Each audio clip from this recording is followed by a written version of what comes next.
Welcome back to episode 156 of the Disorganized Wizards Club podcast. My name is Alex. I'm joined as always by Adam. Hello. And Cam. How's it going? And we're a group of Ottawa-based players that play just about anything and everything we can qualify for. Talk about decks, tournament stories, just about anything to help you and ourselves get better at Magic. Dang straight. Dang straight. Yeah. I mean, that's the name of the game, you know? That's why we're here. Just out here playing things that we can qualify for and getting better. You know, I'm still not good, but I'm trying, you know? Well, luckily, some friends of the show actually put this to good use. Member of our Discord and friend who's been on the show a couple times, Hemsley, took down the Moto PTQ this past weekend in Legacy with Blue Red Delver. Yeah. So really hype. Yeah. Shout outs to him. Congrats. Round of applause. Staying true to the name. Yeah. It's helping you and ourselves get better at Magic. Yeah. The pioneer of hardened scales, essentially. Mm-hmm. You know, moving on to just become a legacy expert. You know, just winning the legacy PTQ. Yes, just wanted to give a shout out to Hemsley for qualifying for the Pro Tour before we jump into this. Stifling people. Yeah. Imagine I ever listened to myself. Can you imagine how many things I would win? Yeah. Instead of just catching L's. Like every time we come back from the States and I just have to admit to the border security. Yeah, smuggling it back some L's. Yeah, I'm smuggling all these L's. You have any contraband? Nah, just these L's, you know? Yeah, well, if only I could say, I won all this money. Because you always like second guess yourself, and then like the people who follow your advice, despite you trying to tell them to not actually listen to you, do well. Didn't you cash, like the first time you cashed was also the same thing? Not cash, but the first time I day two'd, like it was a Green White Humans list that three of us ended up playing. And you just like were stalwartly like saying that it's not a good deck and that you don't think it's that good. Like I've just been drawing well. Don't play it. Like it won't go well for you. And then like later we saw the breakdown. There were 4 people playing Green White Humans in the entire GP and 3 day two'd. Yeah. Like at the time that was my best finish at it. Still my best finish at a GP. Yeah, that's pretty good. That's an insane conversion. And 3 of them were in our car. We don't know who the 4th was. The 4th, we didn't know who they were. They day two'd. Jacob didn't make it. Yeah. But yeah, like they probably found one because at that time I was playing Moto, right? So they probably look at one of my lists or something. You know what I mean? Who knows? That'd be the dream because no one played that deck. That wasn't a deck. Like yeah, no, it was like Blue White Flash's breakout weekend. But that wasn't a deck. I just put it together as like a every time you like think something is good and like tell people like that you think it's good and then they ask you for a list, you like start backing down from thinking it's good. It's because I don't want to just like I don't know. I don't want to take that responsibility on, you know? It's what responsibility? This is a fitting actually discussion for the topic that we're gonna get into later. You know, this is actually quite apropos. Yeah. But I just don't want to lead anyone down you know, that's why you know that if I said advice on this show, you should listen to it. Because I always back down from my advice. But if I say this is sick and you should play it and you're trolling if you don't, then that's a pretty heavy endorsement. Because, usually you hate to give advice because I don't know, do you feel guilty if people like take your advice and then lose? Yeah. That's on them. Yeah, well, I don't know. Because, like, I don't know, man. It's a bad habit, actually. Like, take on the responsibilities of others that I shouldn't. You know what I mean? It's like very results-oriented, but not even your results. Yeah, I know. That's not a good way to think. Yeah, it's certainly unhealthy. I'll give you that. No. It can't be like a healthy mental state, you know, to like put your sort of, pride's not the right word, but you put your assurance, you know, and then you're worried they'll lose. So you dial it back and then you feel guilty. Like really you don't want to, hinder them. Do you take the same approach when teaching your classes? I don't know. I don't really know what I'm like in class actually. But I think I imagine I did win a teaching award this week. Yeah, congratulations. From last year. It's like a big deal. I have to go to a thing. Wow. Congrats. Yeah. When's the after party? Man. I don't know. End of the semester, dude. Is it like a ceremony? Can we come? It is like a thing, yeah. Oh. I have to like go and there's like a thing to give me and stuff. Yeah. We could go and do you have to wear your academic robes? We could do the thing where we write like one letter on each of our bellies. BENN. Just like spell his name out when he goes up. Yeah, man. It's like kind of sweet. I'm pretty stoked about it, but yeah, I'm I don't know. But I could see you not being this guilty or like having a similar thing in your class, because any advice you give your student, you are the one then judging them. Yeah, that's true. So if they follow your advice, you can be like, okay, they did it. Whereas like you're worried that an external judge will find your methods lacking in someone else's hands. Yeah, right. And I'm like, no, that's not the right method. Like, I wouldn't have kept that hand. Right, exactly. So like if you could stand beside the people who, okay, you give someone a deck. If you could stand beside all of their opponents, and when their opponent wins, just be like, just to understand, the deck's good, they're playing bad, then you'd probably feel relieved. Maybe. It's like, I don't know. I just think about when Black-White Tokens was a deck, and I was playing a lot of it, and I kept trying to tell people it was really good. Yeah, And then I was there for that. And then, well, yeah, you and I built the deck together. Yeah, And then I would tell people, and they play the list, and they just I can't win. I'm like, 5, you know, I'm like, Jesus, what is going on? And then I watch them play, and I'm like, oh, I see. Okay, never mind. It's not me, it's you. Yeah. It's like so funny about Magic, and like this is why we have driver's license, right? So that like car manufacturers don't give people cars and they all go crash them, and they're like, "No, guys, please, like you're driving wrong." Yeah. It's like it's so funny. I wonder how much that happens actually. Like, do we need to come up with some sort of brew license that we only give our lists to people who like have a license? That's what I mean. I'm wondering, or alternatively, here's a real. We're thinking real highly of ourselves right now. No, I know. No, I'm not. I'm trying not to here.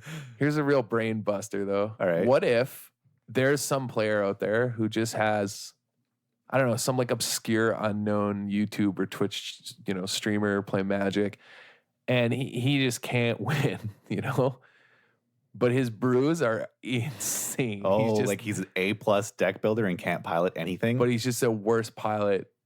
Or her, I don't know, whatever, this theoretical person is just the worst pilot that's ever existed, But would we ever, this is like Schrodinger's deck list, It's the real tragedy. What's it?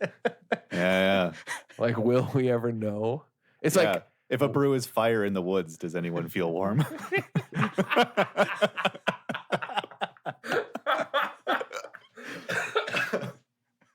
yeah, that's what I'm saying, because I think about I just thinking about, this GP and the MC top 8, and it's all food, right? But we're like compulsive, humans are pretty compulsive. You're just gonna keep eating. Yeah. Like, when there's food there, it's like you got to eat when there's a bounty. Yeah. And then you suffer through the times where you don't have food. But what I'm saying is we're creatures of habit, so we're just gonna play a deck that was piloted well over and over again. Maybe Oko's not so bad.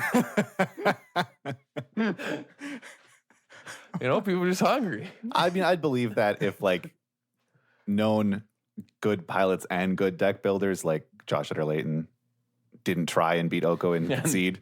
And then post I give up. Yeah, exactly. This is pointless. Yeah, but in other metas, I see your point. But what if he is only like 80% of the 100% unknown deck builder that we're talking about, but I bring this up because the sacrifice decks, putting a dent in food, but I mean, Oko obviously still around, but you see in other decks, kind of able to perform, and it looks like there's actually some holes that people can, I wasn't casting with you guys, but I ended up watching it later, and it looks like there are holes at least that that certain cards and choices can take advantage of the MC or the GP that happened this weekend too, right? Yeah, so we'll start with the GP. It was won by this Sultai Sacrifice deck, which really had a, breakout performance this past weekend. Yeah, at the MC. It's been waiting. Yeah. I mean, we've seen the Mayhem Devil Sacrifice decks. We've seen all of these decks built around, the combo of Cauldron Cat and Witch's Oven. Those two cards have been in a bunch of different decks throughout this standard format. And finally, someone just put it into an Oko deck. And it had a really good day one at the MC and actually just a really good performance across the board. Yeah, wasn't MC. it the highest win rate among standard archetypes at like 70-something%? Yeah, very, very high win rate. Won the GP as well, which was going along at the same time. Oh, yeah, I played this guy a bit ago in Legacy. Yeah, 4 copies of the deck made the top 8 of the GP.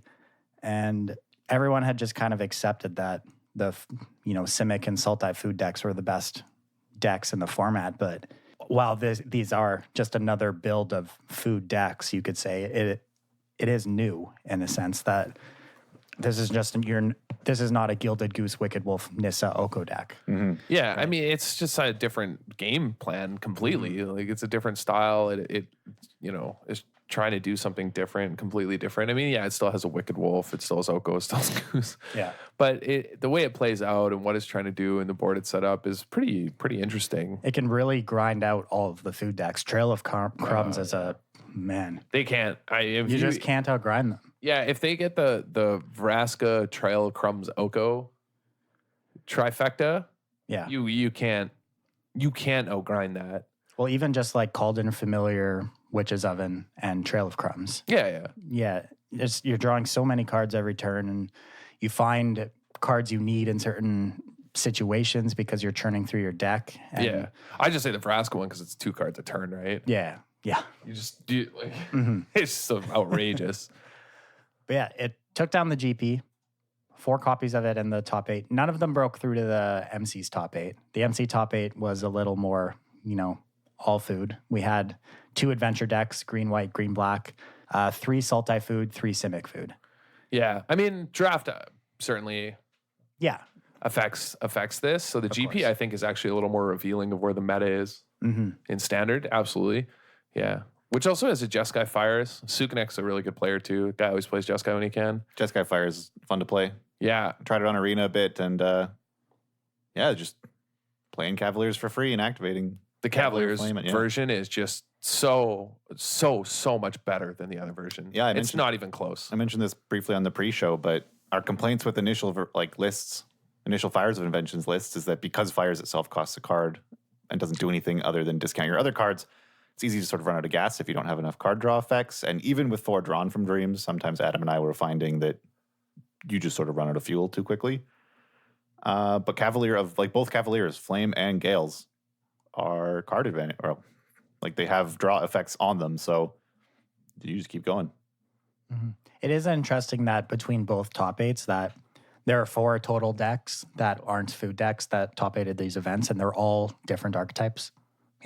We have 2 different adventure strategies, the Jeskai Fires and then Temur Reclamation as well, which I know a lot of people were saying Reclamation specifically had a favorable food matchup, but we haven't really seen that be the case in reality. Is this like when everyone had a good Hogak matchup?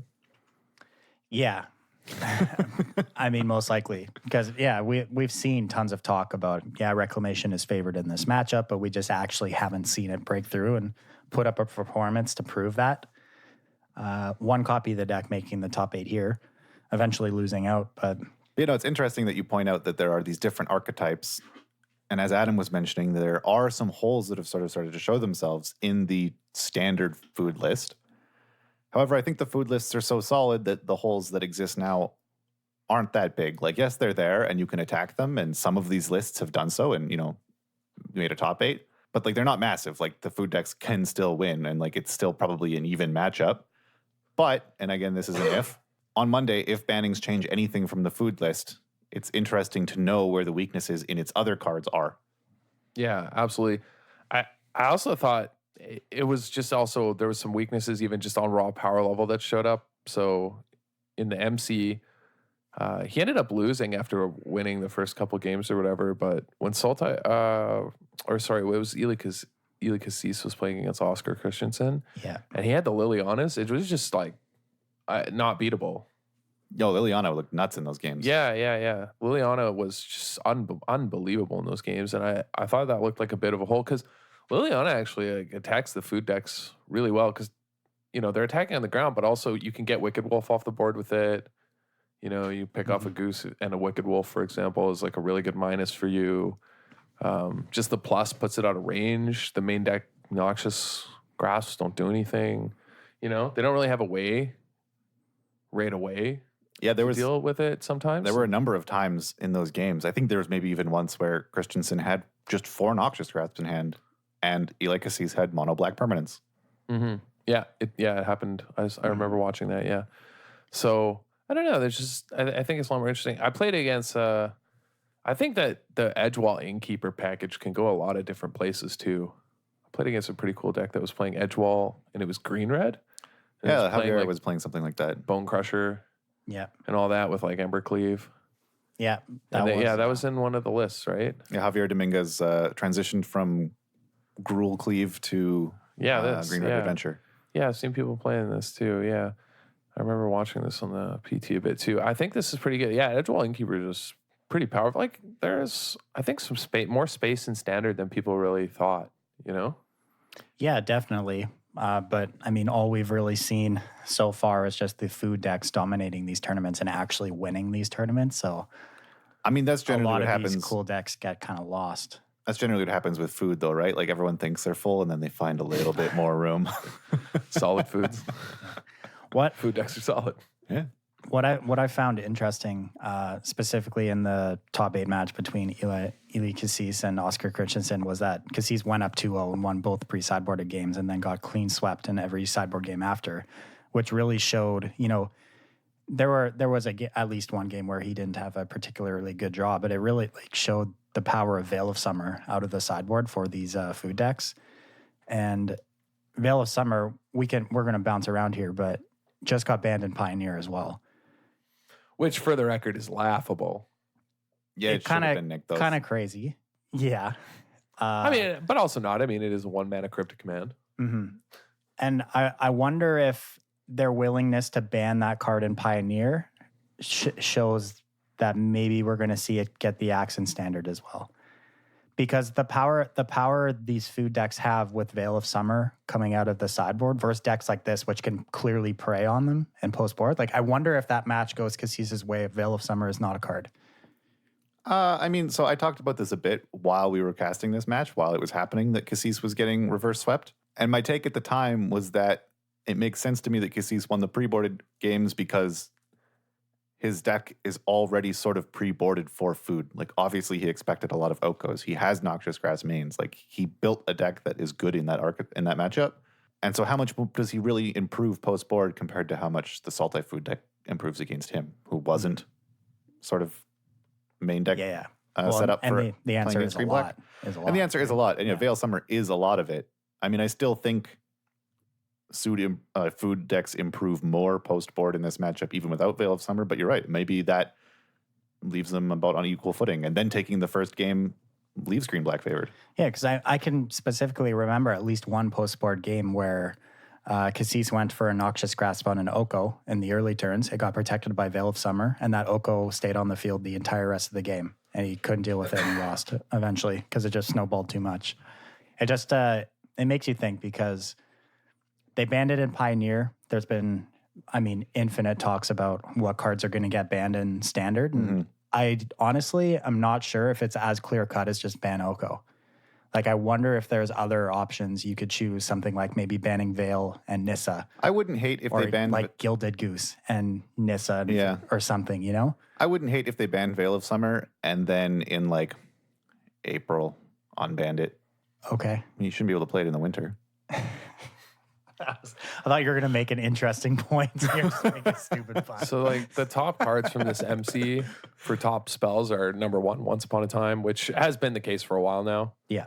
It's in 75% of decks, which is an incredibly high number. Oko in 70% of decks, Nissa in 66, Noxious Grasp in 55. I think that's that's the real giveaway that something is just so unhealthy that the 4th and 5th most played cards are Noxious Grasp and Aether Gust. The percentage, I think Oko decks were 69% of the metagame at the MC. I saw a couple different numbers, but around there, yeah. Yeah, which is absurd, right? Did you hear the stat about breeding pools, Adam? No. There were more copies of breeding pool registered than mountain, plains, and swamp combined. Holy. It's a lot of pools. That is a lot of pools. Yeah, I mean, they probably got to ban Oko, right? Well, that's the discussion, right? Like, is it as simple as banning Oko, or can we get it the same effect by banning something else that isn't a Chase Mythic in the most recent set, right? Because I honestly think Oko isn't as offensive if you're missing something like Gilded Goose, or if Nissa isn't in the format. I mean, I agree, but Oko also Veil of Summer for that has an unfun effect on it. Like you want to play your creatures, you want to do interesting things, and like you just don't have text boxes. Yeah. Like there's a reason there was such an outpouring of meme about everything being Elks. And it's because people dislike the play patterns of Oko, sort of independent of, and also some probably a bit because of its strength.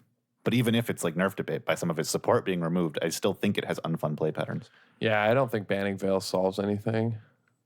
I mean, yeah, if you were going to ban something and you did ban Veil, I don't think you can just ban Veil. You have to ban something else as well. I'm just wondering if it could be like Veil and Gilded Goose or Veil and Nissa. Or you cut into that food passive. Yeah, they'll never ban Gilded Goose. So. I actually like Goose. I think Goose is fine as like sometimes slow mana dork, sometimes like it requires choices. Like, do I sink 2 mana into it to make a food so I can use it the next 2 turns as a dork? Like it plays well with Cat. It plays well with like other things. I think having an interaction like a Goose fueling a Wicked Wolf is fine because like it still takes mana to save your wolf. I don't know. I just think there's too many things that all use food that's pushing it over the top. But like I like Goose as a card. I think it should stay in the format. I'm not sure I agree with you. I think Goose might be one of the worst offenders actually because like it's a 1 mana accelerator, which is generally really like has always been incredibly powerful for standard, right? And it's one of those mana accelerators that even if you have a turn 1 interaction to kill it, it still leaves something on the board, which your later cards like your Oko and your Wicked Wolf can take advantage of. Yeah, that's true. And I'm hesitant to make Deathrite Shaman comparisons, but like it's 1 mana and it has another ability which also plays incredibly well with your future Wicked Wolves and your Okos and stuff. It's like a 1 mana engine card beyond just being a mana dork, which is why I'm saying maybe it is a card that could be more easily banned in this situation, right? Because like we see it's getting played in Modern now. It won 2 PTQs this past weekend at MC Richmond. Yeah. The Sultai wears a deck. The Simic wears a deck with 4 Gilded Goose in it. Like it's powerful enough for Modern. Yeah, that is true. Which is kind of crazy, right? Yeah, I mean, it's powerful enough for that deck. Yeah. It's because it makes an artifact. Yeah. You know what I mean? Yeah. Like I don't know, that's pretty corner case, I think. But like I don't buy that part of the argument, but I think actually you're right about the other thing. Like in standard, you know what I mean? Yeah. Like I don't think comparing it to Modern levels of power like matters because it's not really that too powerful for Modern or even. Well, yeah, I'm not saying it's or not too powerful. Sorry, but like I don't even think it's like powerful in Modern, just flatly powerful. I think it's like just exceptional that it's in an already busted. Okay. Like because that deck's busted not because of Goose. Like that deck has so many other problems. Yeah. You know, Goose is just part and parcel, really. But I didn't really think about it that way. But in standard, I think I agree that it might be, it's because it's doing the same thing with it that Attune does, right? Yeah. Where like when you make that comparison where you're like, it leaves behind another resource that then interacts favorably with other cards you draw. That's when I say, okay, I buy this argument that this is a problem. Yeah, like Wicked Wolf and Oko are still obviously incredibly powerful, but I think they're a lot less offensive without Goose. Wicked Wolf is not offensive at all. That card's fine. Well, it's like disgustingly good right now because it's supporting cast. Like the package of Goose, Oko, Wolf is just so good, right? Yeah. So I think you cut out the bottom of that, and those cards are. I think I'm okay with. But I still think I would rather ban Oko than Goose. Like I think Oko's the more offensive card. Yeah, of course. I think the healthier standard format leaves Goose, and the unhealthy, you know what I mean? Yeah, but like I don't know if banning Oko, like only Oko, is enough though either. You know what I mean? Like they might have to ban Oko and something else. I mean, last time something like an archetype based on a resource was this dominant, it was energy, and they took out multiple pieces of that. They've shown that they're willing to take out multiple pieces. I mean, it was a long, long time ago, but when they first banned Affinity, they took out multiple pieces. They just took everything. Yeah. I wonder if they might just chop this off completely, just because like there are no. Actually, when you think about it, this is the worst standard has been. It's worse than Red Black. Yeah. This is the worst it's ever been that I can remember. Yeah, since I've played, definitely. This is way worse than Emrakul getting banned. This is way worse than Copter. Yeah, it was worse than Marvel was. Yeah, this is way worse than Marvel. Marvel was nowhere near these numbers. Mm-hmm. Not even close. Red Black was, I remember we were losing our minds when Red Black was 30. It was like 45% was the peak, and everyone was insane. Yeah. We were crazy. like, we were losing our minds. We're like, 40%, this is outrageous. Like, this never happens in standard. Like, 20% is about normal. Mhm. You know? And now we're looking at 70%. Yeah. Like, that is so extreme. I don't think anyone is of the mindset that something isn't getting banned come the 18th. Yeah. It just, the question is, what pieces are they? I guess planning this to is take? actually kind of sad that like it is this bad and people are still discussing like, well, maybe can we get away with not banning things because we're so exhausted of bans in standard. Yeah, I mean, bans and standards shouldn't happen. Like, I want listeners to know this. Like 'cause- people like they shouldn't happen so much that we are somehow sitting here discussing not banning anything out of a 70% of the metagame strategy. Yeah, just because I know some newer players don't understand that bans and standard are not normal. No, they weren't. Well, they weren't. And over the last couple of years, they become the new normal. And it's really, really bad for the game. Yeah. Yeah. I mean, I said this last week. I would much prefer just to ride it out and not ban anything in standard ever. But I mean, there's a lot of people who are a lot louder than any of us. Yeah. So I don't even know if I'll tough riding it out. out's reasonable at this level. I'll Like, tough out anything. I don't care. You know what I mean? yeah, I would like really, when it comes down to it, I'd rather just wait it out. You know, Yeah, I'll suffer. But- I don't mind. it was just printed. You're going to be waiting it out for like 2 years. That's fine. That's not well, fine. the next set could change things, man. Yeah, exactly. You'll be able to play Hollow Fountains and everything will be good. Like if the next set comes out and halfway through that format, we're still seeing this complete dominance. Okay, all right. There's Is it Theros next or Ikoria next? Theros. Oh, yeah, okay. I'm just saying, maybe we wait it out and see what happens. Yeah, you know, you can wait and then you can get your gods from Theros and you can play them and then their elks. And then you'll get mad and ask for Oko to be banned. You'll be like, all right, that's it. Yeah, I wanted to play my gods. I ain't going to worship no deer. yeah, No gods, no masters. Oko the true rebel. yeah. And I mean, we have to like also consider not just like the gameplay perspective, but also the like financial perspective as well. Like this most recent set that is on the shelves right now, your premier set that's people are buying packs of.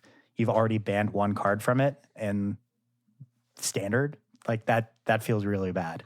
Yeah. I don't know, though. I don't think they care about, well, They banned Guardian. I think it's they uncommon. care a lot more about that than we would think. Which is why, like, if I were a betting man, I'd probably put more money on Vale or Nissa getting banned than Oko or Goose. yeah, but like the amount of angry. And the thing is, that's not going to change Oko. Well, it'll drop the price, sure, but it'd still be worth because it sees play across Like- formats, right? I banning just Nissa would definitely dramatically drop the win rate and like the power of these decks because like your Crisis don't refuel nearly as much. Therefore, your pointed removal, like Noxious Grasp, would have other people like actually sort of take care of things. Like it would nerf the win rate of these blue-green strategies a lot. But again, I don't think it would nerf the play patterns. Like it's still gonna feel bad to get turn 2 Oko'd, even if you know that if you answer it, they don't have as much of a follow-up as they used to. Yeah, and Sure. you just have to ban Oko if you're going to ban anything. But yeah, what else? Or if you, yeah, I mean, I personally, as present, you know, as Once Upon a Time is, I'm fine with that. You know, I don't think you need to ban that card. Yeah, once upon a time with the combination of the London Mulligan rule creates a lot more consistency and I'm cool. a with lot that. of the same play patterns, but I don't think having consistency is necessarily bad. Yeah, I don't think it's necessarily bad. And I'm okay with Once Upon a Time being, you know, essentially omnipresent. That's fine. But yeah, you probably got to ban Oko. I'd consider banning Nissa. Yeah. Card's just so degenerately good. Yeah, But- this is wild. I don't know. Yeah, maybe Goose, man. I don't know. That's tough. I hadn't really thought of that. Think about like Goose, Nissa, gone. Those food decks, while still good, are nowhere near as offensive, Yeah. right? I don't know. It's just an interesting thing I was thinking about the other day because I don't think it is as simple as just saying, yeah, they're going to ban Oko. Yeah. But Man, unbanned field. yeah, just Yeah, give maybe. us back. That's what I'm saying. That wasn't as bad. Yeah, just go back to no bans in standard like we're actually asking for and Yeah. let it go. Yeah, right? They banned field. Never forget, you know?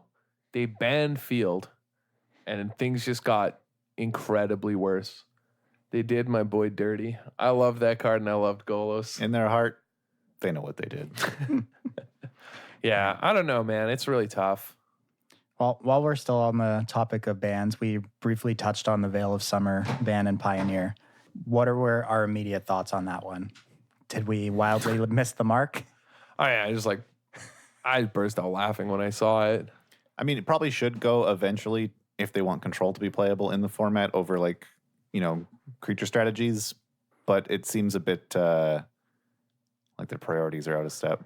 Yeah, how was the Pioneer Challenge exactly? Well, the most recent one where let's start with the most recent Pioneer PTQ, where again for the second week in a row, the one defeated player after Swiss was Todd Anderson playing Mono Green Devotion. 2 different versions of the deck. First time he had Oath of Nissa and Leyline. This time he didn't.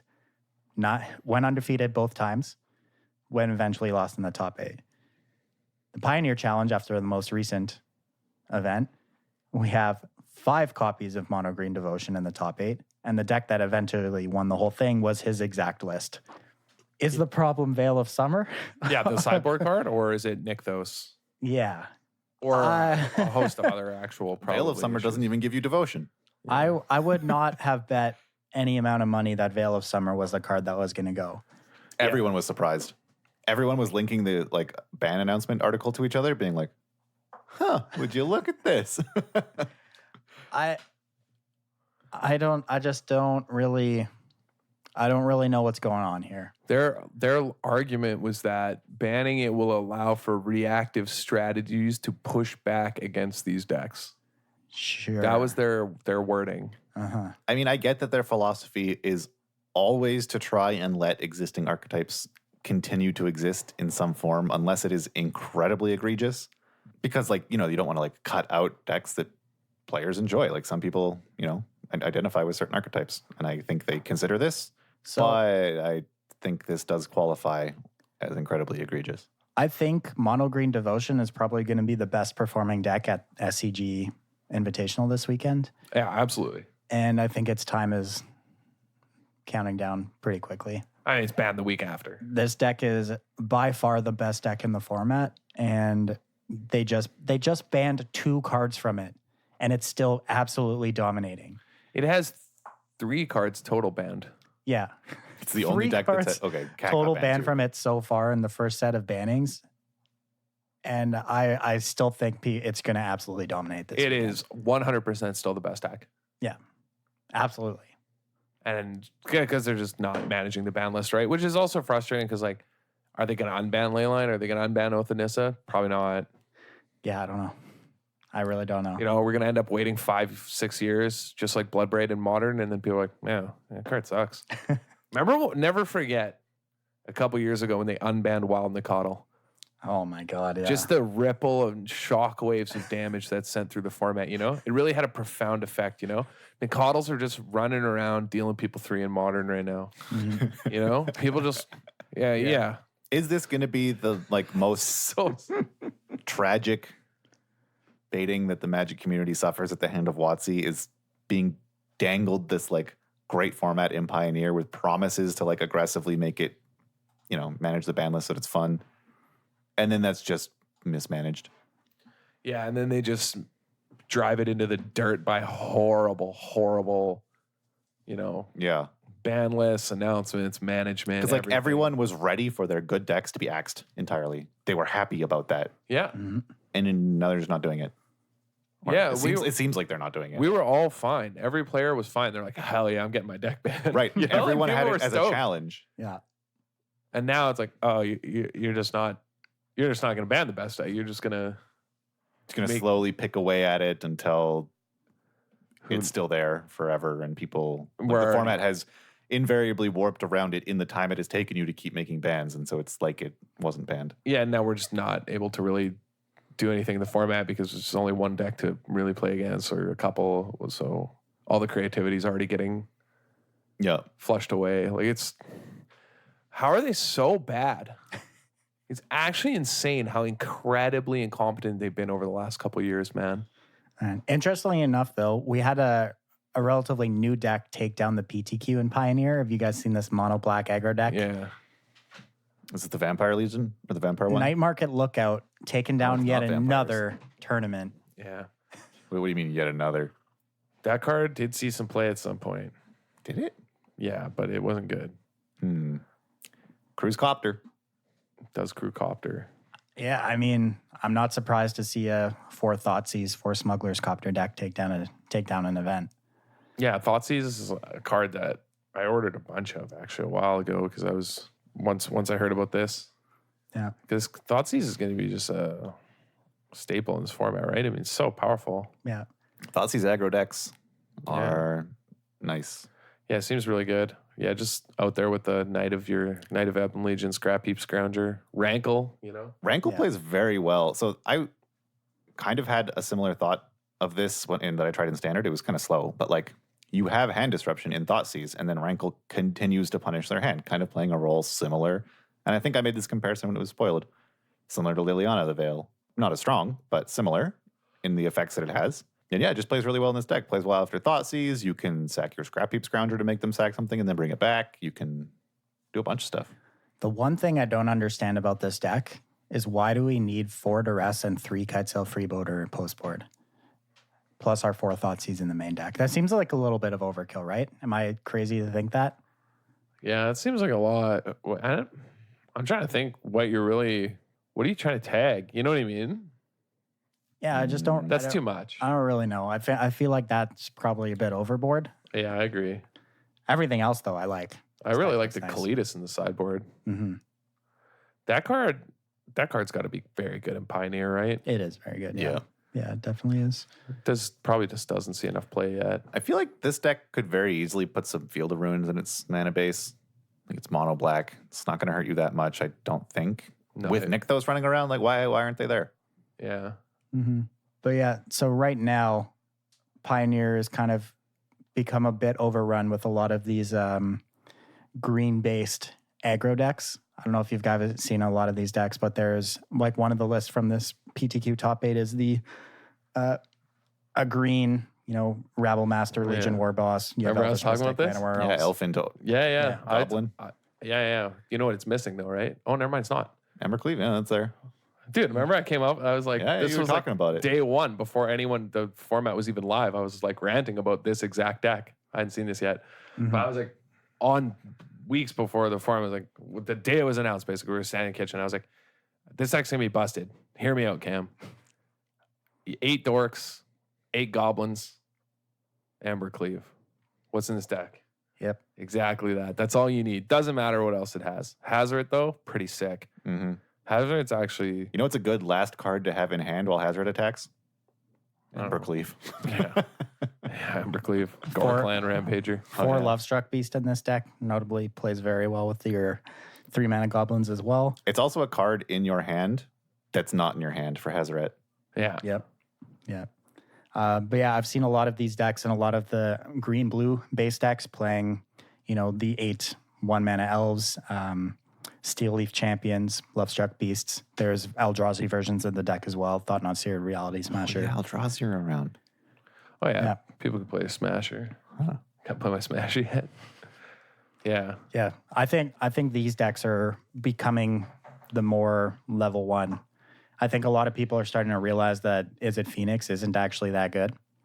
And these kind of low to the ground, once upon a time, Elvish Mystic Llanowar elf decks are prone to have a good performance coming up. Despite all this like mono green at the top of these events, it's only shown up. I've only seen like 1 or 2 people playing it locally, and like Paper Pioneer here in Ottawa has actually been a blast. I've been playing recently at the Wizard's Tower.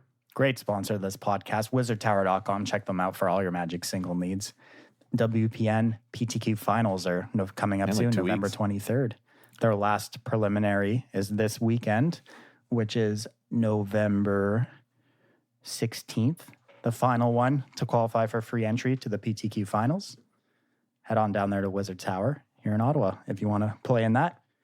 Yeah, Stelly and I have been going out and playing some Pioneer. Played against a bunch of different decks. It's been sweet. First time I went 4-0'd because I was playing Dredge. No one had Graveyard Hate. This time I went 3-1. Some people had some Graveyard Hate. It was a bit more of a challenge. You know what I did not expect to play against and just absolutely ranched me? Turn 1 Dryad Militant. just creeping chills don't do anything. Can't fill my graveyard So because my good. instants and sorceries aren't contributing. So like my Jace isn't really flipping. Like, That's nuts.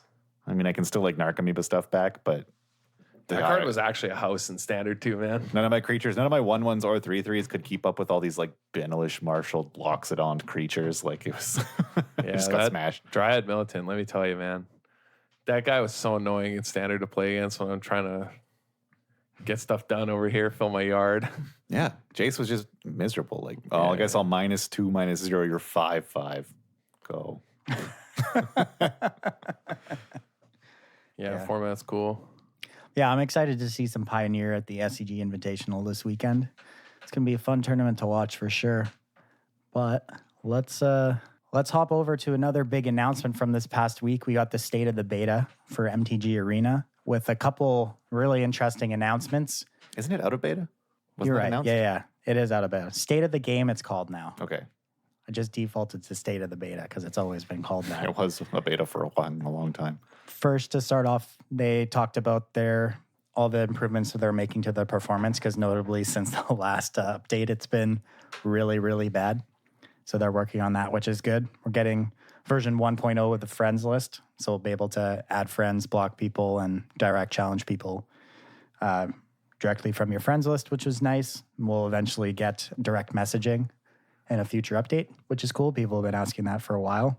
And then they also announced that they're going to be adding more sets to Arena later next year with the plan of eventually having Pioneer on Arena, which That's I a big know one. when they first announced Pioneer, they said there was no plans to put it on Arena as of now. And the very loud outcry from Magic players everywhere has seemed to change their mind, which is nice because being able to play Pioneer will be great. There's been so many things that like WotC has announced over the years where the general reaction from the player base is, that is awesome. We would like to give you money for it. And then they're like, nah, it's not available. They just don't make it available. But it'll be cool to see that. Looks like they're going to be adding remastered versions of older sets. So they'll get condensing a bunch of sets into, one bigger set with just the cards that are relevant, so you can add those cards quicker to the program, which will be nice to see. And they also made some announcements about Historic, which they released the first 20 cards that are being added for Historic. You can check them out on Daily MTG if you want to go through those. Some interesting ones: Crypt Breaker, Phyrexian Arena, Burning Tree Emissary, also Mindstone. Among the 20 cards which are being added for Historic. Wait, they're adding Captain Sisay? Yes. Huh. So I can search up my Prime Speaker Vanifar. Ooh. So I have a creature that tutors my Prime pod. Speaker. Yeah, that's kind of sick, actually. Who I can then sack later if I need. Yeah. And there's a Fauna Shaman. Mm-hmm. So you just have, it's like tutor.deck. This Elvish Visionary, also a prime thing to get sacked to Prime Speaker. Yeah, exactly. Yeah, there's some interesting cards in there, definitely. They announced that we're going to have Ranked Historic Ladder, which we already knew was coming. There's going to be a big Historic tournament to close out the launch event where players can prove their skill in the new format and compete for some epic prizes, whatever those are. But Well, you're going to be great. yeah, I haven't played Historic once. Yeah, I actually forgot it existed. yeah. So it looks like they plan to have Evergreen Best of 3 Historic event, so people can play Historic always, even when it's not. Why isn't there a Ranked Historic online. Ladder? Well, there will be, is what they're saying, but it won't be permanent. Yeah, that's what I'm asking. Mhm. How hard is it to just, when they announced Historic, add a lot? Like, why can't you queue into Historic and play this new format they announced? They're probably worried about the amount of top 1,000, like Mythic qualifiers and all that, and like spaces for people who play in the MC qualifiers. Like, it could be something to do with that. I get. Well, make it a casual ladder. Yeah. make it unranked. I don't know. No. Well, it's coming, essentially. Still, people aren't really that excited about it because there's no really support for it beyond these casual events on Arena. I really think what will get people excited about this format is, PTQs or maybe a Grand Prix or some other reason to play Historic, which we don't really have right now. I mean, we can see this directly right now with Pioneer. People are so excited about Pioneer playing it nonstop because there's actual support for it. And there's been zero interest in Historic. So, Yeah, I don't think it's just that though. It's also just because the set count, yeah. Like there's not, you're just playing soft standard essentially with Historic. Mhm. It just doesn't feel, it just, I don't know. I don't see the appeal, Pioneer also goes back to a time in Standard and a set of cards that a lot of people really enjoyed playing with, whereas Historic reaches not quite past the worst times Standard has had. Yeah, exactly. That's what I'm getting at. Like, it's just not an exciting format. Whereas, like, when you tell me, oh, there's a new format from RTR onward, I'm like, oh, there's a lot in there. Yeah, it's like the perfect time cutoff for nostalgia, I mean, I started playing Magic right before RTR too, so a lot of nostalgia there. I just mean it's like far enough back that there's been so many, Mm-hmm. there's just so much rotation. It just seems fitting for a new sort of, I mean, I'm pretty ticked in the sense of Legacy's dead. But. Yeah, actually, I didn't put that in the show notes, but SCG announced that there's going to be no more Legacy events. Yeah, it's a huge tilt for me. For next year, which, yeah, a lot of people unhappy about it. A lot of people happy about it, kind of split on it. But if you're happy about it, you're just a soulless, miserable. There was a lot of modern, brainstorm hating, a lot of Pioneer and team events as well. Legacy completely gone. Team events notably will be Standard, Modern, and Pioneer. Yeah, that's trash. Should be Legacy, Pioneer, Standard. Yeah, I mean, those would probably, hopefully, end up being good formats. Don't want the most skill-intensive format to be there. Unbelievable. Well, I mean, we know that Magic is pay to win, and by that metric, Legacy is the most skill intensive. Exactly. Checks out. Imagine hating brainstorms so much. Wouldn't be me. Imagine enjoying having more format options you can afford so much. Just play Manaless Dredge. Oh, yeah, because the lands are the expensive part. So yeah, exactly. Let me see. Yeah. I'll just borrow Benson's list. Yeah, he has it together. Oh, always. He's never going to take it apart. It's probably under his pillow. You could also play Burn. That just plays mountains. Easy. Probably wakes up screaming from nightmares, yelling about graveyard hate. I've never lost anything but. Trying to think if are there any expensive cards in Legacy Burn? No, right? I don't think so. How much is Goblin Guide? Goblin Guide might be the most expensive. 10, $20. Maybe Eidolon now. People are trying to buy it for Pioneer. Yeah, Eidolon. Maybe. Yeah, that's about it. Fire Blasts, maybe? I don't know how Fire Blasts are. I have no idea. That may be a little pricey. I don't know. I don't think that's like a real deck. I don't know. I only, the last time I remember telling you this, the last time I saw someone playing Burn and Legacy. Okay, I'm making fun of him, but it did top 8 at GP recently. I'm making fun of Burn, but it top 8 at the last Legacy GP. This one's $200 American. It's not bad. Yeah. Yeah, no. Yeah. It actually top 8'd. I couldn't believe it. I don't think anybody could believe it. Because usually it's like, in the 1-6 bracket, just having a good time, unsleeved. Mm-hmm. Just all the cards are ratchet. Like, that's what I expect when I Burn in Legacy, but yeah. Yeah. Looks like Goblin Guide is the most expensive card in the deck. Yeah, it's just so honest and pure, I hate it.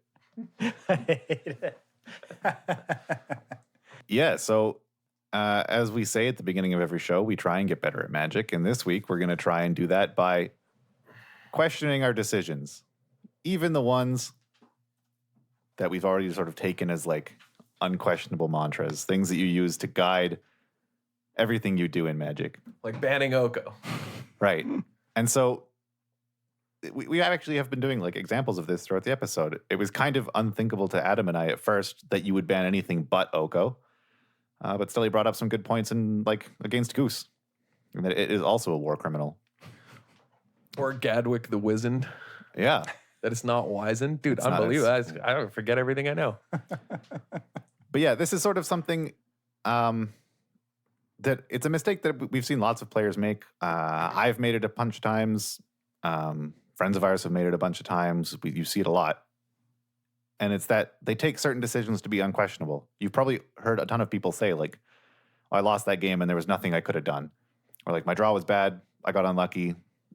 All my decisions, like, doesn't matter. I couldn't have won. When that's not true.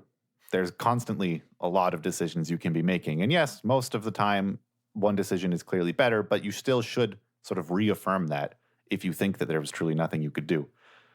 And this is such sort of a hurdle for newer players, or even sort of all players at times, that it's been a very popular topic among pros to write about, and it sort of crops up now and again. So we have some examples of decisions that we made this mistake about recently, and then one example in particular from the MC that there's a good resource that you can go look at. So like the first one, if you tuned into our co-stream of the MC6, throughout Sunday, there were multiple different archetypes and multiple different decks using sort of large haymaker sorceries, things like Casualties of War, things like Mass Manipulation. Out of Green White Adventure, there was large March for the Multitudes.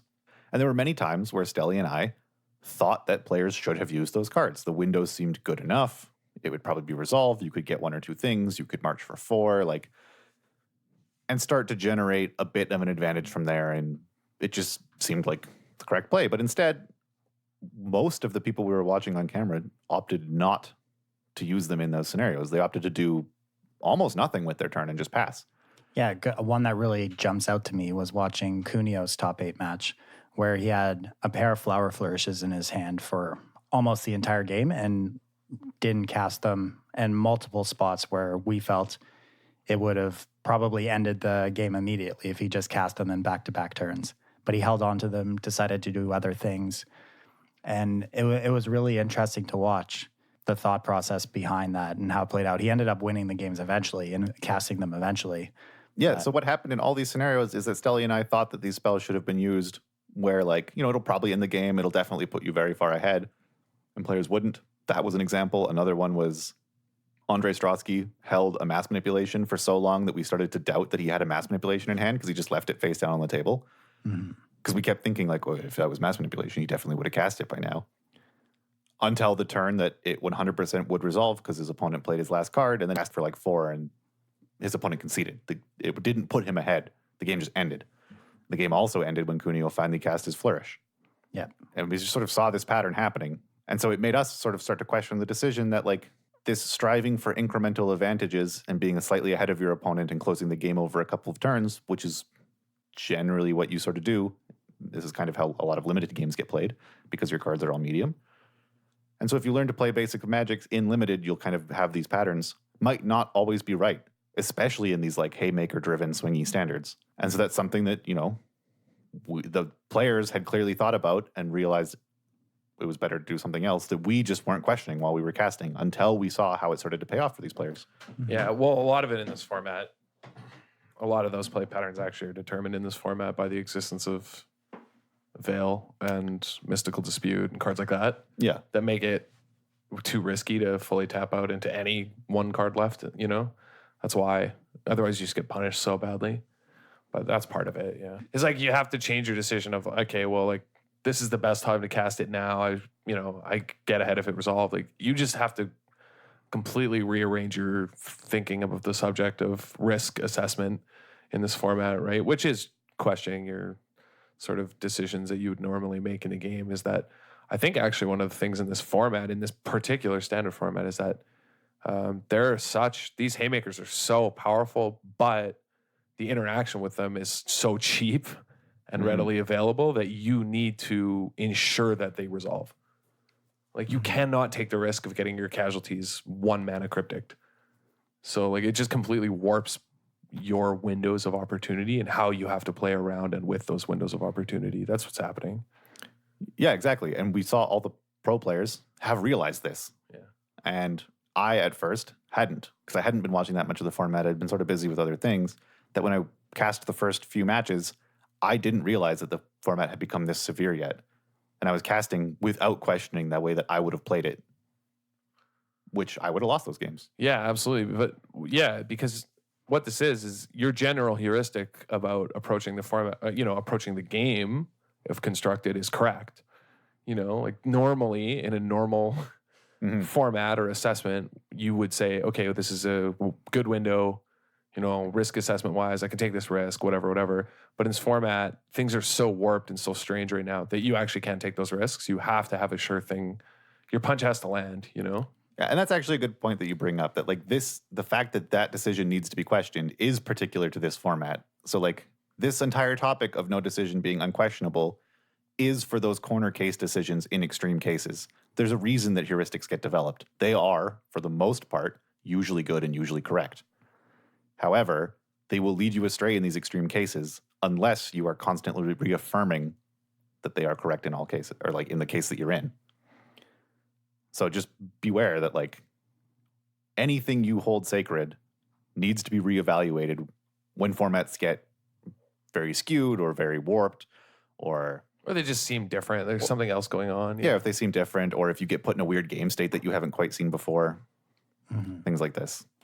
Yeah. And then the second example that I alluded to is not so much a decision that most people have a heuristic about and wouldn't question, but it's an example of how to question a decision. So there was this notorious attack made by Paulo Vitor Dama de Rosa in the semifinals of the MC6 while he was playing against Sebastian Pozzo in Game 5 of their match.